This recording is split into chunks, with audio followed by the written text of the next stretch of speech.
Tenth pass होने के बाद क्या लें, कौन सा कोर्स लें। बच्चा कंफ्यूजन में है कि सर जी मैथ से पढ़ें, बायो से पढ़ें कि आर्ट ले लें, हमारा मैथ बहुत कमज़ोर है, कॉमर्स ले लें, कॉमर्स का भी जुनून बच्चों के अंदर है।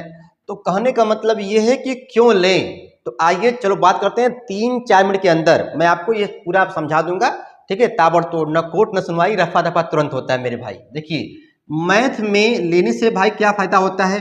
11th-12th में मैथ, देखिए यदि आप लोगों का मैथ थोड़ा बहुत भी ठीक ठाक है, बेस मजबूत है, तो आप ले सकते हो बेसिक, ठीक है ना। क्योंकि देखो भाई 11th-12th में आप लोगों का देखो 11th तो मेरे भाई आप लोग स्कूल में ही दोगे सब हो जाता है, ठीक है ना। लेकिन 12th में आप लोगों का जो मैथ होता है, ठीक है ना, फर्स्ट पेपर होता है, सेकेंड पेपर होता है, और उसमें बंधे होते हैं। आप 4-5 चैप्टरों को भी मन से पढ़ लेंगे ना तो अच्छे नंबर से पास हो जाएंगे, ठीक है ना। उसके बाद क्या है, बाकी बूंद बूंद से तालाब, मतलब आप लोगों का भर जाएगा मेरे भाई। 60-70 नंबर आराम से ला सकते हो। जिनका बेस कमजोर है, थोड़ा बहुत आता है, मीडियम में है, अभी आपके पास 2 साल का टाइम है, ठीक है ना, सारा खेल हो जाता है। और यदि आपका मैथ स्ट्रांग है तो भाई कोई बात नहीं है, ठीक है ना। तो मैथ लेने से क्या होता है कि आपका फ्यूचर में भी आपका मैथ जो है मतलब बना रहता है कि हाँ कोई भी सवाल आता है, क्योंकि 12 पास करने के बाद आप ग्रेजुएशन करोगे, ठीक है ना, कोई कोर्स करोगे मेरे भाई, उसके बाद आप जो तैयारी करोगे तो ये तैयारी में आपका ये यहाँ पर टानी की तरह काम करता है। चलिए भाई, और उसके बाद यहाँ पर बहुत सारे स्कोप हैं बीटेक करने के, उस मतलब बीटेक भी कर सकते हो, ठीक है। उसके बाद बीटेक के बाद बीएससी कर सकते हो, तैयारी कर सकते हो, जेई, बहुत सारा ऑप्शन है, ठीक है ना। रुक जाइए, उसके बाद मेरे भाई बायो में क्या है। यदि बच्चे का मन ही नहीं सर जी हम तो डॉक्टर साहब बनेंगे, डॉक्टर बनेंगे, तो भाई ठीक है, ये भी बढ़िया है, ठीक है ना।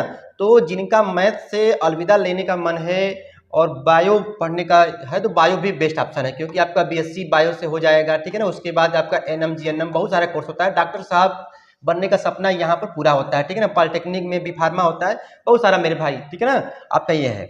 और आर्ट वाले जो बच्चे होते हैं जिनका बेस मैथ में, मतलब मैथ से पूरा खेला खत्म, तो आप ये भी चूज कर सकते हो। क्योंकि देखो इसको करने के बाद जो आप यूपीएससी की तैयारी तुम मेरे भाई कर लो, ठीक है ना। 11th-12th पढ़ने के बाद जो बहुत सारा ऑप्शन है, ठीक है ना, रुको रहो, ठीक है ना भाई, एक मिनट रुको रहो, 1 मिनट। उसके बाद जो बहुत सारा है, ठीक है ना, 11th-12th पास करने के बाद आप जो है बीए वाला होता है ना, सब खेला हो जाता है। उसके बाद कॉमर्स वाले मेरे भाई, कॉमर्स भी बेस्ट ऑप्शन है, लेकिन इसमें भी मैथ आता है और इसमें जो है बहुत सारा मतलब बिजनेस से संबंधित है।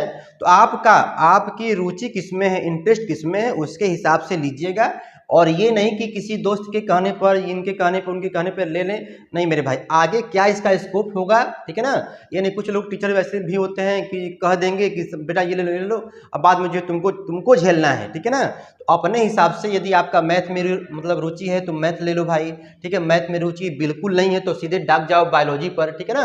लेकिन याद रखना कि यदि इसको छोड़ के आओगे तो मेरे भाई आगे चल के तुमको मैथ से संबंधित भूल चुका रहेगा। तुम्हारा बेटा बोलेगा पापा बताओ ये वाला सवाल बताओ, तो कहोगे अरे बेटा हम तो भूल चुके हैं, एम के सर जी के पास जाओ, वही पढ़ाएंगे ऑनलाइन में और ऑफलाइन में। जी लगाना मेरे भाई मत भूलना, क्योंकि जी लगाओगे तभी चैनल सर्च में आएगा, ठीक है ना, एम के सर जी, ठीक है ना। तो अपने रुचि के हिसाब से, ठीक है ना, 10th में कौन सा कोर्स लें, क्या पढ़ें, क्या लें, मैथ लें, बायो लें, ठीक है ना, कॉमर्स लें, आर्ट लें, अपने हिसाब से लेना, ठीक है। किसी के कहने पे मत जाना, ना मेरे कहने पर ना किसी कहने पर, ठीक है। ठीक भाई, फिर मिलते हैं 10th पास